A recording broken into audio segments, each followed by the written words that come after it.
नमस्कार। आज के इस एक्सप्लेनर में आपका स्वागत है।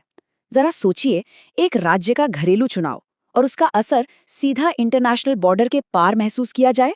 है ना हैरान करने वाली बात। आज हम बिल्कुल निष्पक्ष तरीके से इसी संवेदनशील मुद्दे को डिकोड करने वाले हैं कि कैसे हालिया भारतीय राज्य चुनावों ने दक्षिण एशिया में कूटनीतिक, मानवीय और सीमा सुरक्षा से जुड़ी एक बहुत बड़ी बहस छेड़ दी है। तो चलिए इस पूरी स्थिति को गहराई से समझते हैं। आगे बढ़ने से पहले फटाफट आज के एजेंडे पर नजर डाल लेते हैं। हम बात करेंगे चुनाव के झटके की, मीडिया के दृष्टिकोण की, इमिग्रेशन पर जारी बहस की, बॉर्डर सिक्योरिटी के कुछ बेहद असामान्य प्रस्तावों की, कूटनीतिक तनाव की और अंत में देखेंगे कि जनता इस पर क्या कह रही है। तो चलिए शुरू करते हैं पहले पॉइंट से, चुनाव का झटका और पश्चिम बंगाल में बीजेपी की ऐतिहासिक जीत। इस पूरे मुद्दे की जड़ समझने के लिए आपको इन आंकड़ों को देखना होगा। भारत के चुनाव आयोग का डेटा साफ बताता है कि बीजेपी ने 206 सीटें जीतकर एक भारी बहुमत हासिल किया है। ये एक ऐसा राज्य है जहां दशकों से दूसरी पार्टियों का दबदबा रहा था। सच में, ये कोई छोटा-मोटा आंकड़ा नहीं है। और ये चार्ट इस पूरी तस्वीर को साफ कर देता है। पिछले 15 सालों से सत्ता में रही तृणमूल कांग्रेस अब 81 सीटों पर सिमट गई है। ये कोई आम राजनीतिक बदलाव नहीं है। इस एक चुनाव परिणाम से पूरे दक्षिण एशियाई क्षेत्र में राजनीतिक प्रभाव का बैलेंस बदलता हुआ नजर आ रहा है। अब आते हैं हमारे दूसरे सेक्शन पर, मीडिया का दृष्टिकोण।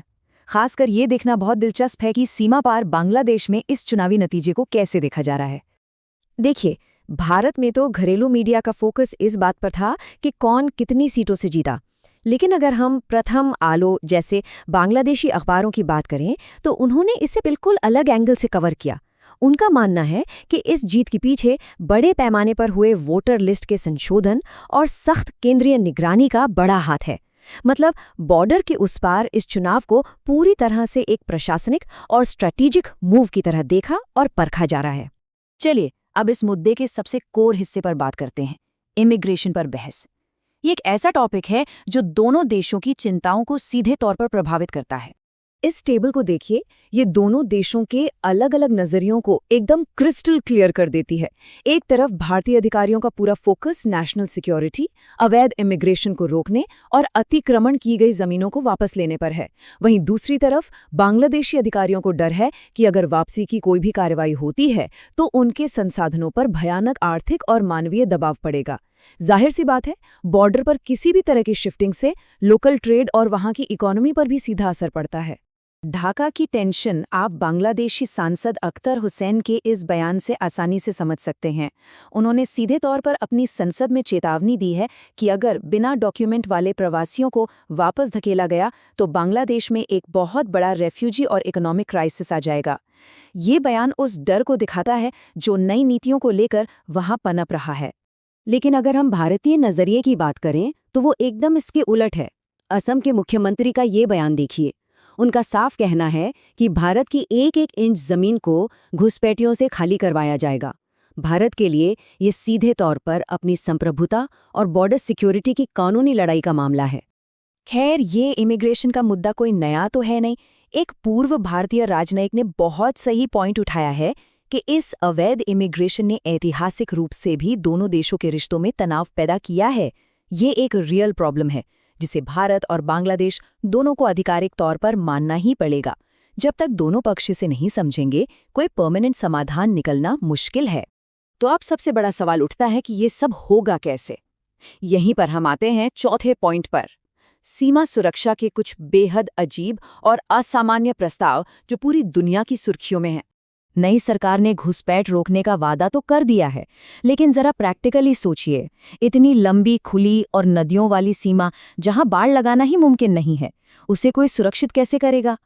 ये लॉजिस्टिक के लिहाज से एक बहुत बड़ा सवाल है।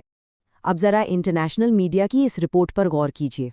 रिपोर्ट्स कह रही हैं कि इन खुले पानी वाले इलाकों में घुसपैठ रोकने के लिए भारत एक बायोलॉजिकल डिटेरेंट के रूप में सांप और मगरमच्छ तैनात करने पर विचार कर रहा है। सुनकर किसी हॉलीवुड मूवी का सीन लगता है ना, लेकिन इस बेहद विवादास्पद आइडिया ने पूरी दुनिया का ध्यान अपनी ओर खींचा है। लेकिन सोचिए, क्या ये इतना आसान है? बिल्कुल नहीं। इसे लागू करने में भारी प्रैक्टिकल और लॉजिस्टिक दिक्कतें तो हैं ही, साथ ही ह्यूमन राइट्स ग्रुप्स ने इस पर कड़ी आपत्ति जताई है। जंगली जानवरों को बॉर्डर सिक्योरिटी के लिए इस्तेमाल करना अंतर्राष्ट्रीय स्तर पर मानवाधिकार और इकोलॉजी को लेकर कई गंभीर नैतिक सवाल खड़े करता है। इन सब बयानों और प्रस्तावों का असर क्या हुआ, चलिए देखते हैं। हमारे 5वें पॉइंट में कूटनीतिक तनाव।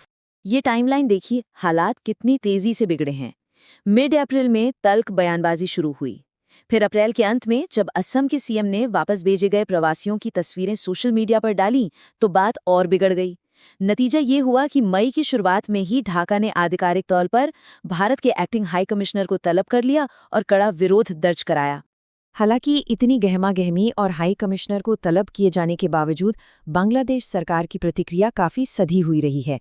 मंत्री शमा ओबेद इस्लाम का ये बयान देखिए। उन्होंने स्पष्ट किया है कि उनकी फॉरेन पॉलिसी बांग्लादेश फर्स्ट है और भारत में किसी की भी सरकार बने उनकी नीतियां नहीं बदलेंगी। ये विवाद को शांत रखने की एक बेहतरीन कूटनीतिक कोशिश है। अब आते हैं अपने आखिरी पॉइंट पर। सरकारें जो भी कहें, असली नब्ज तो आम जनता की प्रतिक्रियाओं से पता चलती है। सोशल मीडिया पर नागरिक पूरी तरह से दो हिस्सों में बटे हुए हैं। एक तरफ वो लोग हैं जो खुश हैं कि चलो अब ये सॉफ्ट बॉर्डर वाली ढिलाई और वोट बैंक की राजनीति खत्म हो रही है। वहीं दूसरी तरफ ऐसे लोग भी हैं जो संभावित रिफ्यूजी क्राइसिस और उसके मानवीय प्रभाव को लेकर बेहद गुस्से और चिंता में हैं। ये ध्रुवीकरण दिखाता है कि आम जनता के बीच ये मुद्दा कितना इमोशनल हो चुका है। तो अंत में एक बहुत बड़ा सवाल हमारे सामने खड़ा है। क्या भारत और बांग्लादेश, जो इतने गहरे पड़ोसी हैं, वो नेशनल सिक्योरिटी की सख्त मांग और मानवीय कूटनीति के बीच एक बैलेंस बना पाएंगे? या फिर हम दक्षिण एशिया में एक नए संकट की तरफ बढ़ रहे हैं? ये एक ऐसा मुद्दा है जो इस पूरे रीजन की राजनीति को हमेशा के लिए बदल कर रख सकता है। इस एक्सप्लेनर में हमारे साथ जुड़ने के लिए आपका बहुत बहुत शुक्रिया।